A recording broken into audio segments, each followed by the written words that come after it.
ਸਤਿ ਸ਼੍ਰੀ ਅਕਾਲ ਜੀ। ਮੈਂ ਤੁਹਾਡੀ ਹੋਸਟ ਰੀਤ ਕੌਰ ਵਿਦ ਨਿਊਜ਼ TV 84 ਦੇ ਨਾਲ। ਦਰਸ਼ਕੋ, TV 84 ਦਾ ਇਹੀ ਉਪਰਾਲਾ ਰਹਿੰਦਾ ਹੈ ਕਿ ਸਿੱਖਾਂ ਨਾਲ ਹੋ ਰਹੇ ਜ਼ੁਲਮ ਜਾਂ ਨਸਲੀ ਭੇਦਭਾਵ ਨੂੰ ਹਰ ਵੇਲੇ ਸਿੱਖ ਕੌਮ ਦੇ ਸਾਹਮਣੇ ਰੱਖਣਾ। ਜਿਵੇਂ ਕਿ ਤੁਹਾਨੂੰ ਪਤਾ ਹੀ ਹੈ, ਪ੍ਰੋਫੈਸਰ ਦਵਿੰਦਰਪਾਲ ਸਿੰਘ ਭੁੱਲਰ ਜੀ ਦੀ ਰਿਹਾਈ ਦਾ ਮਾਮਲਾ ਅਤੇ ਸੱਜਣ ਕੁਮਾਰ ਨੂੰ ਇੰਡੀਆ ਦੀ ਅਦਾਲਤ ਵੱਲੋਂ ਬਰੀ ਕੀਤੇ ਜਾਣ ਦਾ ਮਾਮਲਾ।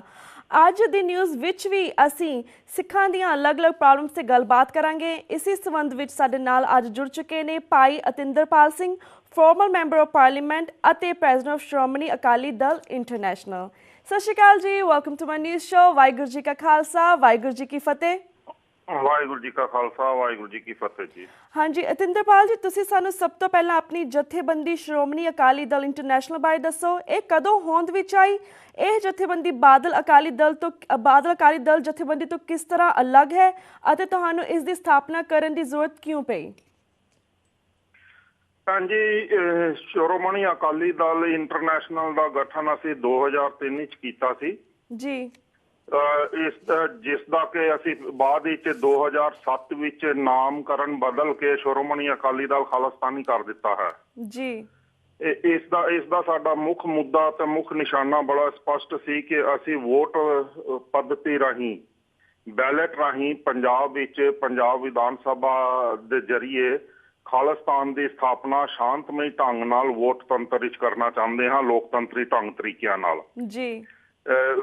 ਪੰਜਾਬ ਵਿੱਚ ਤੇ ਖਾਸ ਤੌਰ ਤੇ ਭਾਰਤ ਵਿੱਚ ਸਾਡੀ ਜਥੇਬੰਦੀ ਪਹਿਲੀ ਜਥੇਬੰਦੀ ਹੈ ਜਿਸ ਨੇ ਆਪਣੇ ਪਾਰਟੀ ਦੇ ਵਿਧਾਨ ਵਿੱਚ, ਪਾਰਟੀ ਦੇ ਸੰਵਿਧਾਨ ਵਿੱਚ ਤੇ ਲਿਖਤ ਵਿੱਚ ਭਾਰਤ ਦੇ ਇਲੈਕਸ਼ਨ ਕਮਿਸ਼ਨਰ ਨੂੰ ਇਹ ਚੀਜ਼ ਦੇ ਕੇ ਕਿ ਤੁਸੀਂ ਸਾਨੂੰ ਵੋਟ ਦਿਓ, ਅਸੀਂ ਤੁਹਾਨੂੰ ਖਾਲਿਸਤਾਨ ਦੇਵਾਂਗੇ ਦੇ ਨਾਅਰੇ ਤੇ ਆਪਣੀ ਪਾਰਟੀ ਰਜਿਸਟਰਡ ਕਰਾਈ ਹੈ। ਅੱਜ ਤੱਕ ਕਿਸੇ ਵੀ ਹੋਰ ਲੀਡਰ ਨੇ, ਸਿੱਖ ਲੀਡਰ ਨੇ ਅਜਿਹੀ ਜ਼ਰੂਰਤ ਨਹੀਂ ਸੀ ਕੀਤੀ। ਇਸ ਲਈ ਸਾਨੂੰ, ਕਿਉਂਕਿ ਅਸੀਂ ਸਿੱਧੀ ਗੱਲ ਕਰਨੀ ਚਾਹੁੰਦੇ ਹਾਂ, ਲੋਕਾਂ ਨੂੰ ਭਰਮਾਉਣਾ ਨਹੀਂ ਚਾਹੁੰਦੇ, ਲੋਕਾਂ ਨੂੰ ਗਲਤ ਫਹਿਮੀਆਂ ਵਿੱਚ ਨਹੀਂ ਪਾਉਣਾ ਚਾਹੁੰਦੇ, ਅੱਡੋ ਅੱਡ ਨਾਅਰੇ ਦੇ ਕੇ ਗੱਲ ਨਹੀਂ ਕਰਨਾ ਚਾਹੁੰਦੇ। ਇਸ ਲਈ ਅਸੀਂ ਬਾਕੀ ਸਾਰੇ ਹੀ ਅਕਾਲੀ ਧੜਿਆਂ ਤੋਂ ਬਿਲਕੁਲ ਵੱਖਰੇ ਹਾਂ। ਅਸੀਂ ਸੁਪਰੀਮ ਕੋਰਟ ਤੱਕ ਆਪਣਾ ਕੇਸ ਲੜਨ ਤੋਂ ਬਾਅਦ ਇਹ ਹੱਕ 2003 ਵਿੱਚ ਹਾਸਲ ਕੀਤਾ। ਦਰਅਸਲ ਮੈਂ ਸਭ ਤੋਂ ਪਹਿਲਾਂ 1990 ਵਿੱਚ ਜਦੋਂ ਮੈਂ ਮੈਂਬਰ ਪਾਰਲੀਮੈਂਟ ਪਟਿਆਲੇ ਹਲਕੇ ਤੋਂ ਚੁਣਿਆ ਗਿਆ, ਉਸ ਵੇਲੇ 3 ਸਤੰਬਰ 1990 ਨੂੰ ਭਾਰਤ ਦੀ ਸੰਸਦ ਵਿੱਚੋਂ ਖਾਲਿਸਤਾਨ ਦੇ ਨਿਸ਼ਾਨੇ ਨੂੰ ਪ੍ਰਵਾਨ ਕਰਵਾਇਆ ਸੀ ਜੀ।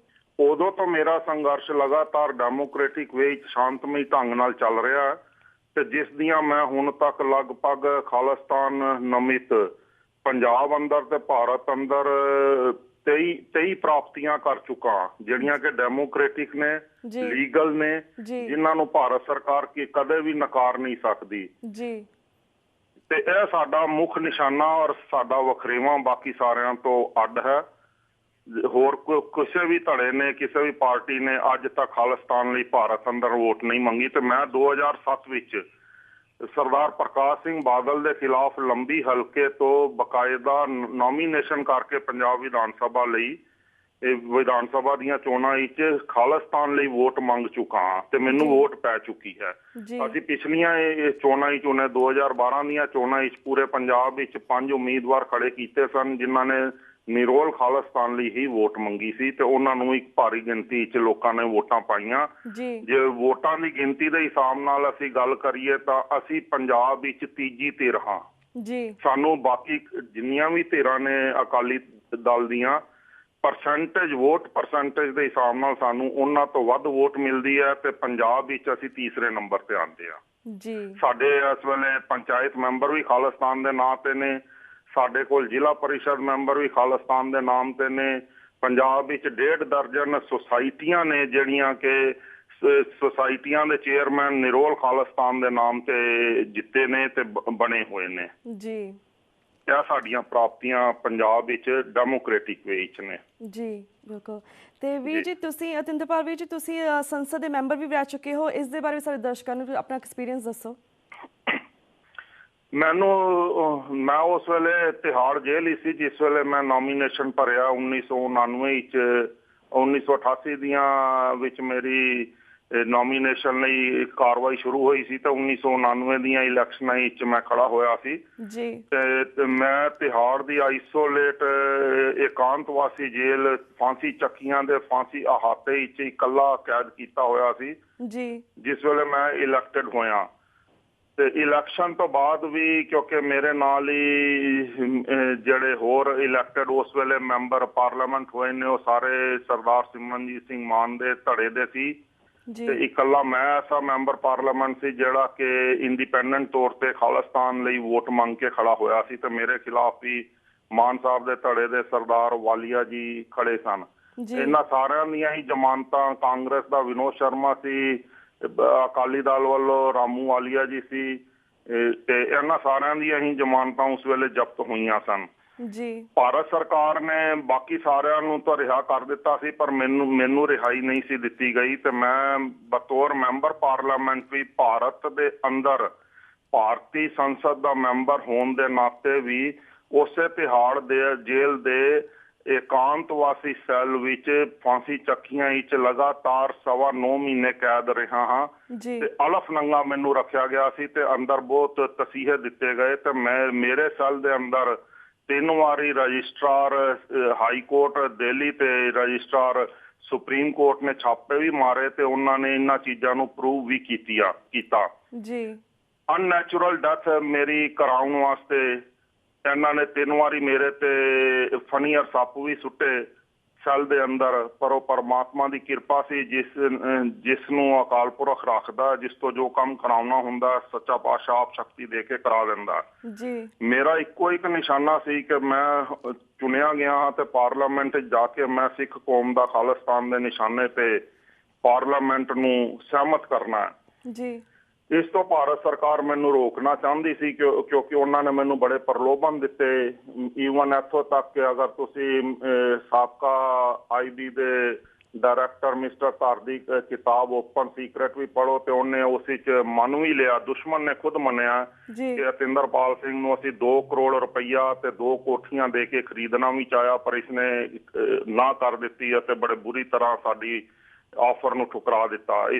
ਇਸ ਦੀ ਮਿਸਿਜ ਨੂੰ ਕਮਲਜੀਤ ਕੌਰ ਨੂੰ ਵੀ ਅਸੀਂ ਖਰੀਦਣਾ ਚਾਹਿਆ ਔਰ ਉਸ ਅਵਸਥਾ ਵਿੱਚ ਖਰੀਦਣਾ ਚਾਹਿਆ ਜਦੋਂ ਇਹਨਾਂ ਦੇ ਘਰ ਰੋਟੀ ਵੀ ਨਹੀਂ ਸੀ ਪੱਕਦੀ ਤੇ ਬੱਚੀ ਨੂੰ ਪਿਆਉਣ ਵਾਸਤੇ ਇਹਨਾਂ ਕੋਲ ਦੁੱਧ ਵੀ ਨਹੀਂ ਸੀ ਹੁੰਦਾ ਪਰ ਉਸ ਜਨਾਨੀ ਨੇ ਵੀ ਸਾਡੀ ਠੋਕਰ ਨੂੰ ਸਾਹਮਣੇ ਪਈ ਹੋਏ ਪੈਸਿਆਂ ਨੂੰ ਪੈਰ ਮਾਰ ਕੇ ਸੁੱਟ ਦਿੱਤਾ ਤੇ ਕਹਿ ਦਿੱਤਾ ਕਿ ਤੁਸੀਂ ਸਾਡੇ ਘਰੋਂ ਨਿਕਲ ਜਾਓ।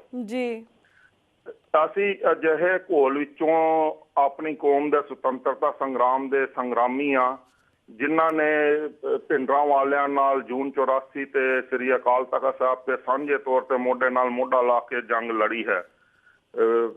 ਭਾਈ ਅਮਰੀਕ ਸਿੰਘ ਦੀ ਸ਼ਹਾਦਤ ਮੇਰੇ ਪੱਟਾਂ ਦੇ ਉੱਪਰ ਹੋਈ ਹੈ, ਭਿੰਡਰਾਂ ਵਾਲਿਆਂ ਦੀ ਸ਼ਹਾਦਤ ਅੱਖੀ ਡਿੱਠੀ ਹੈ, ਜਨਰਲ ਸ਼ਬੇਕ ਸਿੰਘ ਦੀ ਸ਼ਹਾਦਤ ਅੱਖੀ ਡਿੱਠੀ ਹੈ।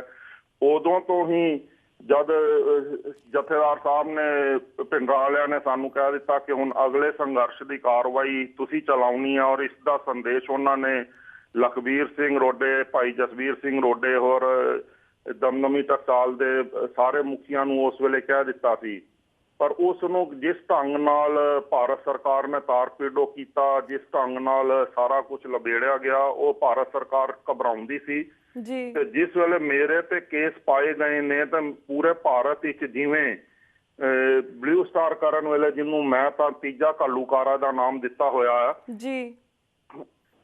ਭਿੰਡਰਾਂ ਵਾਲਿਆਂ ਤੇ ਭਾਈ ਅਮਰੀਕ ਸਿੰਘ ਤੇ ਜਨਰਲ ਸ਼ਬੇਕ ਸਿੰਘ ਤੇ ਬਾਬਾ ਠਾਰਾ ਸਿੰਘ ਜੀ ਤੇ ਮੇਰੇ ਤੇ ਕੋਈ ਵੀ ਇੱਕ ਕੇਸ ਕਿਸੇ ਵੀ ਭਾਰਤੀ ਅਦਾਲਤ ਵਿੱਚ ਰਜਿਸਟਰਡ ਨਹੀਂ ਸੀ ਤੇ ਮੈਨੂੰ ਨਹੀਂ ਸਮਝ ਆਉਂਦੀ ਕਿ ਬਈ ਭਾਰਤ ਦੇ ਲੋਕ ਤੇ ਵਿਸ਼ਵ ਦੇ ਲੋਕ ਇਨੋਸੈਂਟ ਫਿਰ ਕਿਹਨੂੰ ਮੰਨਦੇ ਨੇ ਤਾਂ ਕੋਈ ਮਨ ਘੜਤ ਕਾਰਨਾਵਾਂ ਨਹੀਂ ਹੁੰਦੀਆਂ ਲੀਗਲ ਵੇ ਵਿੱਚ ਅਗਰ ਤੁਸੀਂ ਕੰਮ ਕਰਨਾ ਤੇ ਤੁਸੀਂ ਕਿਸੇ ਨੂੰ ਇਨੋਸੈਂਟ ਉਸ ਇਨਸਾਨ ਨੂੰ ਕਹੋਗੇ ਜਿਸ ਇਨਸਾਨ ਦੇ ਉੱਪਰ ਕੋਈ ਵੀ ਕੇਸ ਨਹੀਂ ਹੈ ਔਰ ਉਹ ਨਾਗਰਿਕ ਕਾਨੂੰਨੀ ਤੌਰ ਤੇ ਆਪਣੀ ਗੱਲ ਸੰਵਿਧਾਨ ਦੇ ਅੰਦਰ ਕਰ ਰਿਹਾ ਉਹ ਇਨੋਸੈਂਟ ਹੈ।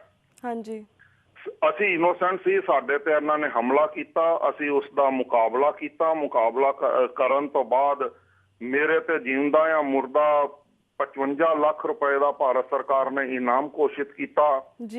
ਜਦੋਂ ਫੜਿਆ ਗਿਆ ਫਿਰ ਇਹਨਾਂ ਨੇ ਸ਼੍ਰੀਮਤੀ ਇੰਦਰਾ ਗਾਂਧੀ ਦਾ ਕੇਸ ਮੇਰੇ ਤੇ ਰਜਿਸਟਰਡ ਕੀਤਾ, ਮੈਂ ਇਹਨੂੰ ਮੁੱਖ ਦੋਸ਼ੀ ਬਣਾਇਆ। ਸੱਚੇ ਪਾਤਸ਼ਾਹ ਨੇ ਬਖਸ਼ਿਸ਼ ਕੀਤੀ। ਅਸੀਂ ਸਿੱਧਾ ਹੀ ਕਿਹਾ ਕਿ ਨਾ ਅਸੀਂ ਕੋਈ ਵਕੀਲ ਕਰਨਾ, ਨਾ ਅਸੀਂ ਕੁਝ ਕਰਨਾ, ਸਿੱਧਾ ਮੁਕੱਦਮਾ ਤੁਸੀਂ ਗਵਾਹੀਆਂ ਤੇ ਲਿਆਓ, ਅਸੀਂ ਖੁਦ ਲੜਾਂਗੇ। ਤੇ ਬਾਇੱਜ਼ਤ ਬਤੌਰ ਮੈਂਬਰ ਪਾਰਲੀਮੈਂਟ ਵੀ ਮੈਂ ਬਾਇੱਜ਼ਤ ਬਰੀ ਹੋਇਆ ਤੇ ਇਸ ਸੰਘਰਸ਼ ਵਿੱਚੋਂ ਇਕੱਲਾ ਸਿੱਖ ਲੀਡਰ ਹਾਂ ਐਸਾ ਜਿਹੜਾ ਕਿ ਬਾਇੱਜ਼ਤ ਭਾਰਤੀ ਹੀ ਅਦਾਲਤਾਂ ਵਿੱਚੋਂ ਹੀ ਬਰੀ ਹੋਇਆ ਜੀ। 9 ਮਹੀਨੇ ਬਾਅਦ ਫਿਰ ਮੈਂ ਪਾਰਲੀਮੈਂਟ ਵਿੱਚ ਜਾ ਕੇ ਖਾਲਿਸਤਾਨ ਤੇ ਆਪਣੀ ਪਹਿਲੀ ਮੇਡਨ ਸਪੀਚ ਦਿੱਤੀ ਸੀ 3 ਸਤੰਬਰ 1990 ਦੀ। ਉਹ ਭਾਰਤੀ ਪਾਰਲੀਮੈਂਟ ਦੇ ਇਤਿਹਾਸ ਵਿੱਚ ਬਾਅਦ ਵਿੱਚ ਗੋਲਡਨ ਸਪੀਚ ਕਰਕੇ ਉਸ ਨੂੰ ਸਵੀਕਾਰ ਕੀਤਾ ਗਿਆ, ਜਿਸ ਵਿੱਚ ਮੈਂ ਖਾਲਿਸਤਾਨ ਦੇ ਕੇਸ ਨੂੰ ਭਾਰਤੀ ਸੰਵਿਧਾਨਿਕਤਾ ਦੇ ਤਹਿਤ, ਅੰਤਰਰਾਸ਼ਟਰੀ ਕਾਨੂੰਨਾਂ ਦੇ ਤਹਿਤ, ਪਾਰਟੀਸ਼ਨ ਵਿੱਚ ਹੋਏ ਸਮਝੌਤਿਆਂ ਦੇ ਡਾਕੂਮੈਂਟਸ ਦੇ ਕੇ ਭਾਰਤ ਦੀ ਸੰਸਦ ਵਿੱਚ ਸਾਬਤ ਕੀਤਾ ਕਿ ਖਾਲਸਾ ਪੰਥ ਦਾ, ਸਿੱਖ ਕੌਮ ਦਾ ਪੰਜਾਬ ਦੇ ਸੂਬੇ ਵਿੱਚ ਖਾਲਿਸਤਾਨ ਦੀ ਸਰਕਾਰ ਬਣਾਉਣ ਦਾ, ਖਾਲਿਸਤਾਨ ਦੀ ਵਿਧਾਨ ਸਭਾ ਬਣਾਉਣ ਦਾ ਤੇ ਖਾਲਿਸਤਾਨ ਦੀ ਰਾਜ ਪ੍ਰਣਾਲੀ ਨੂੰ ਸਥਾਪਿਤ ਕਰਨ ਦਾ ਸਾਡਾ ਜਨਮ ਸਿੱਧ ਅਧਿਕਾਰ ਹੈ। ਤੇ ਉਦੋਂ ਤੋਂ ਮੈਂ ਇਸ ਮੁੱਦੇ ਤੇ ਲਗਾਤਾਰ ਸੰਘਰਸ਼ੀਲ ਹਾਂ ਤੇ ਅੱਜ ਤੱਕ ਮੈਂ ਹੁਣ, ਜਿਵੇਂ ਤੁਸੀਂ ਪਹਿਲਾਂ ਪੁੱਛਿਆ, ਮੈਂ ਖਾਲਿਸਤਾਨ ਦੇ ਨਾਮ ਤੇ ਪਹਿਲੀ ਪਾਰਟੀ ਰਜਿਸਟਰਡ ਕਰਾਈ। ਉਸ ਤੋਂ ਬਾਅਦ ਜਿਹੜਾ ਸਭ ਤੋਂ ਮੇਨ ਕੰਮ ਹੋਇਆ ਉਹ ਬਹੁਤ ਵੱਡੀ ਗੱਲ ਹੈ ਕਿ ਅੱਜ ਪੰਜਾਬ ਦੇ ਅੰਦਰ ਵੋਟ ਪੱਧਤੀ ਦੇ ਅੰਦਰ ਖਾਲਿਸਤਾਨ ਨੂੰ ਸਵੀਕਾਰ ਕਰਾ ਲਿਆ ਗਿਆ। ਫਿਰ ਮੈਂ ਪੰਜਾਬ ਪੁਲਿਸ ਤੋਂ ਤੇ ਪੰਜਾਬ ਪ੍ਰਸ਼ਾਸਨ ਤੋਂ ਲਿਖਤ ਵਿੱਚ ਖਾਲਿਸਤਾਨ ਲਈ ਨੋਟੀਫਿਕੇਸ਼ਨ ਜਾਰੀ ਕਰਵਾਇਆ ਕਿ ਖਾਲਿਸਤਾਨ ਲਈ ਕੰਮ ਕਰਨਾ ਔਰ ਕਾਨੂੰਨ ਦੇ ਤਹਿਤ ਰਹਿ ਕੇ ਖਾਲਿਸਤਾਨ ਦੀ ਮੰਗ ਕਰਨਾ ਪੰਜਾਬ ਵਿੱਚ ਕੋਈ ਜੁਰਮ ਨਹੀਂ ਹੈ ਜੀ। ਫਿਰ ਮੈਂ ਪੰਜਾਬ ਵਿੱਚ ਖਾਲਿਸਤਾਨ ਦੀ ਪ੍ਰਾਪਤੀ ਲਈ ਡੋਰ ਟੂ ਡੋਰ ਮੂਵਮੈਂਟ ਸ਼ੁਰੂ ਕੀਤੀ ਹੋਈ ਹੈ, ਜਿਸ ਨੂੰ ਮੈਂ ਨਾਨਕਸ਼ਾਹੀ ਖਾਲਿਸਤਾਨੀ ਉਦਾਸੀ ਫੇਰੀ ਕਹਿੰਦਾ। ਤੇ ਹੁਣ ਤੱਕ ਅਸੀਂ 300 ਤੋਂ ਵੱਧ ਪਿੰਡਾਂ, 3 ਜ਼ਿਲ੍ਹਿਆਂ ਤੇ 38 ਤੋਂ ਵੱਧ ਬਲਾਕਾਂ ਨੂੰ ਕਵਰ ਕਰ ਚੁੱਕੇ ਹਾਂ। ਅਸੀਂ ਡੋਰ ਟੂ ਡੋਰ ਜਾਂਦੇ ਆ ਤੇ ਲੋਕਾਂ ਨੂੰ ਖਾਲਿਸਤਾਨ ਦੇ ਸੰਕਲਪ ਬਾਰੇ, ਰਾਜਨੀਤੀ ਬਾਰੇ ਟੋਟਲ ਸਮਝਾਉਂਦੇ ਜੀ। ਤੇ ਵੀਰ ਜੀ, ਪੰਜਾਬ ਦੇ ਵਿੱਚ, ਇੰਡੀਆ ਦੇ ਵਿੱਚ ਹੋਰ ਵੀ ਕਾਫੀ ਸਿੱਖਾਂ ਦੇ ਪ੍ਰੋਬਲਮਸ ਆ ਰਹੀਆਂ ਨੇ, ਜਿਸ ਤਰ੍ਹਾਂ ਤੁਸੀਂ ਜਾਣਦੇ ਕਿ ਪ੍ਰੋਫੈਸਰ ਦਵਿੰਦਰਪਾਲ ਸਿੰਘ ਨੂੰ ਸਿਰਫ ਕਨਫੈਸ਼ਨ ਸਟੇਟਮੈਂਟ ਤੇ ਭਾਰਤ ਦੀ ਸਰਕਾਰ ਨੇ ਫਾਂਸੀ ਦੀ ਸਜ਼ਾ ਸੁਣਾ ਦਿੱਤੀ ਹੈ। ਪਰ ਉੱਧਰ ਹੀ ਸੱਜਣ ਕੁਮਾਰ ਜਿਹੜੇ ਨੇ 1984 ਨਸਲਕੁਸ਼ੀ ਕੀਤੀ ਸਿੱਖਾਂ ਦੀ, ਉਸ ਨੂੰ ਬਾਇਜ਼ਤ ਬਰੀ ਕਰ ਦਿੱਤਾ ਗਿਆ ਹੈ। ਤੁਸੀਂ ਇਸ ਕੇਸ ਨੂੰ ਕਿਵੇਂ ਵੇਖਦੇ ਹੋ?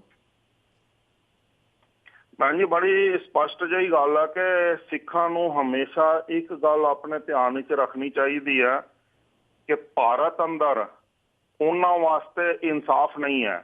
ਮੈਂ ਬਤੌਰ ਮੈਂਬਰ ਪਾਰਲੀਮੈਂਟ ਵੀ ਰਹਿ ਕੇ ਦੇਖਿਆ ਹੈ। ਮੈਂ ਸਿਰਫ ਮੈਂਬਰ ਪਾਰਲੀਮੈਂਟ ਹੀ ਨਹੀਂ ਰਿਹਾ, ਭਾਰਤ ਸਰਕਾਰ ਨੂੰ ਚਲਾਉਣ ਵਾਲੀ ਪਾਰਲੀਮੈਂਟਰੀ ਕਮੇਟੀ ਦਾ ਮੈਂਬਰ ਵੀ ਰਿਹਾ ਹਾਂ। ਭਾਰਤ ਸਰਕਾਰ ਦੇ ਹੋਮ ਅਫੇਅਰਸ ਕਮੇਟੀ ਦਾ ਮੈਂਬਰ ਵੀ ਰਿਹਾ, ਇਰੀਗੇਸ਼ਨ ਕਮੇਟੀ ਦਾ ਮੈਂਬਰ ਵੀ ਰਿਹਾ, ਈਵਨ ਇੱਥੋਂ ਤੱਕ ਕਿ ਗਵਰਨਰ ਦਾ ਮੈਂ ਸਲਾਹਕਾਰ ਤੱਕ ਰਿਹਾ ਚੁਣਿਆ ਹੋਇਆ ਬਾਡੀ ਚੋਂ। ਮੈਂ ਬੜੇ ਸ਼ਿੱਦਤ ਨਾਲ ਇਸ ਚੀਜ਼ ਨੂੰ ਮਹਿਸੂਸ ਕੀਤਾ ਕਿ ਭਾਰਤ ਅੰਦਰ ਕਾਨੂੰਨੀ ਅਧਿਕਾਰ ਲੈਣ ਵਾਸਤੇ ਵੀ ਸਿੱਖਾਂ ਨੂੰ ਵਿਅਕਤੀਗਤ ਤੌਰ ਤੇ ਪੂਰਾ ਸੰਗਰਾਮ ਲੜਨਾ ਪੈਂਦਾ ਜੀ। ਆਪਣਾ ਹੱਕ ਖੋਣਾ ਪੈਂਦਾ, ਉਹਨਾਂ ਨੂੰ ਸਿੱਧੇ ਤੌਰ ਤੇ ਮਿਲਦਾ ਨਹੀਂ ਹੈ। ਜਿੱਥੋਂ ਤੱਕ ਪ੍ਰੋਫੈਸਰ ਭੁੱਲਰ ਦੇ ਤੁਸੀਂ ਸਵਾਲ ਕੀਤਾ ਹੈ, ਬੜੀ ਅਜੀਬ ਜਿਹੀ ਗੱਲ ਹੈ। ਮੈਂ ਕਿੰਨੇ ਹੀ ਆਰਟੀਕਲ ਇਸ ਤੇ ਮੈਂ ਵਾਈਟ ਪੇਪਰ ਵੀ ਲਿਖ ਚੁੱਕਾ, ਮੇਰੀ ਵੈਬਸਾਈਟ atinderpalsingh.com ਤੇ ਪਿਆ ਵੀ ਹੈ, ਜਿੰਨਾ ਦੇਖਣਾ ਹੋਵੇ ਦੇਖ ਵੀ ਸਕਦੇ ਨੇ ਕਿ ਜਦ ਮੇਨ ਮੁਲਜ਼ਮ ਜਿਹੜਾ ਸੀ ਸਰਦਾਰ ਲਾਹੌਰੀਆ, ਉਹ ਮੁੱਖ ਮੁਲਜ਼ਮ ਨੂੰ ਤਾਂ ਇਹਨਾਂ ਨੇ ਬਰੀ ਕੀਤਾ ਤੇ ਪ੍ਰੋਫੈਸਰ ਭੁੱਲਰ ਨੂੰ ਉਸ ਦੀ ਸੋ ਕਾਲਡ ਸਟੇਟਮੈਂਟ ਦੇ ਆਧਾਰ ਤੇ ਇਹਨਾਂ ਨੇ ਸਜ਼ਾ ਦਿੱਤੀ ਹੈ। ਪਰ ਉਹ ਜਿਹੜੀ ਸਟੇਟਮੈਂਟ ਹੈ ਉਹ ਪੁਲਿਸ ਅੱਗੇ ਦਿੱਤੀ ਗਈ, ਜਬਰੀ ਤੌਰ ਤੇ ਲਈ ਗਈ ਸਟੇਟਮੈਂਟ ਹੈ ਜੀ। ਸਰਦਾਰ ਭੁੱਲਰ ਤੋਂ ਸਿਰਫ ਇੰਨੀ ਕੁ ਜਿੰਨੀ ਇੱਕ ਗਲਤੀ ਹੋਈ ਹੈ ਕਿ ਉਹਨਾਂ ਨੇ ਭਾਰਤੀ ਸਿਸਟਮ ਨੂੰ ਨਾ ਸਮਝਦੇ ਹੋਏ, ਆਪਣੀ ਇਮਾਨਦਾਰੀ ਤੇ ਦਿਆਨਤਦਾਰੀ ਦਿਖਾਉਂਦੇ ਹੋਏ ਅਦਾਲਤ ਨੂੰ ਆਰੰਭ ਵਿੱਚ ਹੀ ਹੈ ਕਹਿਣ ਵਿੱਚੋਂ ਥਿੜਕ ਗਏ, ਉਹਨਾਂ ਦੇ ਵਕੀਲ ਵੀ ਥਿੜਕ ਗਏ ਕਿ ਵੀ ਮੇਰੀ ਸਟੇਟਮੈਂਟ ਨੂੰ ਰੱਦ ਕੀਤਾ ਜਾਵੇ ਜੀ, ਕਿਉਂਕਿ ਪੁਲਿਸ ਤਾਂ ਅਜਿਹੀਆਂ ਸਟੇਟਮੈਂਟਾਂ ਬਹੁਤ ਲੈ ਲੈਂਦੀ ਹੈ। ਹੁਣ ਮੁੱਦਾ ਇਸ ਆਧਾਰ ਤੇ ਬਹੁਤ ਹੀ ਗੰਭੀਰ ਬਣ ਗਿਆ ਕਿ ਜੇ ਅਜਿਹੀ ਸਟੇਟਮੈਂਟ ਦੇ ਆਧਾਰ ਤੇ ਪਾਕਿਸਤਾਨ ਵਿੱਚ ਅੰਤਰਰਾਸ਼ਟਰੀ ਕਾਨੂੰਨਾਂ ਦੇ ਤਹਿਤ ਸਰਬਜੀਤ ਸਿੰਘ ਇੱਕ ਜਾਸੂਸ ਨੂੰ ਸਜ਼ਾ ਦਿੱਤੀ ਜਾਂਦੀ ਹੈ ਤੇ ਭਾਰਤ ਉਸ ਨੂੰ ਤੇ ਭਾਰਤੀ ਮੀਡੀਆ ਉਸ ਨੂੰ ਤੇ ਭਾਰਤੀ ਲੋਕ ਉਸ ਨੂੰ ਤੇ ਪੰਜਾਬ ਸਰਕਾਰ ਉਸ ਨੂੰ ਇਨੋਸੈਂਟ ਆਖਦੀ ਹੈ ਜੀ ਤੇ ਉਹੀ ਪੰਜਾਬ ਸਰਕਾਰ ਉਹੀ ਵੀਰ ਜੀ ਸਰਦਾਰ ਸਾਡਾ ਬਾਦਲ ਵਕਤ ਹੋ ਗਿਆ ਇੱਕ ਤੇ ਛੋਟੇ ਉਹੀ ਜਿਹੇ ਬ੍ਰੇਕ ਦਾ ਹਾਂਜੀ ਵੀਰ ਜੀ ਸਾਡਾ ਵਕਤ ਹੋ ਗਿਆ ਛੋਟੇ ਜਿਹੇ ਬ੍ਰੇਕ ਦਾ ਅਸੀਂ ਸਰਬਜੀਤ ਸਿੰਘ ਜੀ ਦੇ ਬਾਰੇ ਬ੍ਰੇਕ ਤੋਂ ਬਾਅਦ ਹੀ ਗੱਲਬਾਤ ਕਰਾਂਗੇ ਤੁਹਾਡੇ ਨਾਲ ਤੇ ਸਾਡੇ ਨਾਲ ਲਾਈਨ ਤੇ ਇਸੇ ਤਰ੍ਹਾਂ ਬਣੇ ਰਹੋ ਦਰਸ਼ਕੋ ਵਕਤ ਹੋ ਗਿਆ ਇੱਕ ਛੋਟੇ ਜਿਹੇ ਬ੍ਰੇਕ ਦਾ ਕੀਪ ਵਾਚਿੰਗ ਨਿਊਜ਼ TV 84 ਦੇ ਨਾਲ will be right back after a short break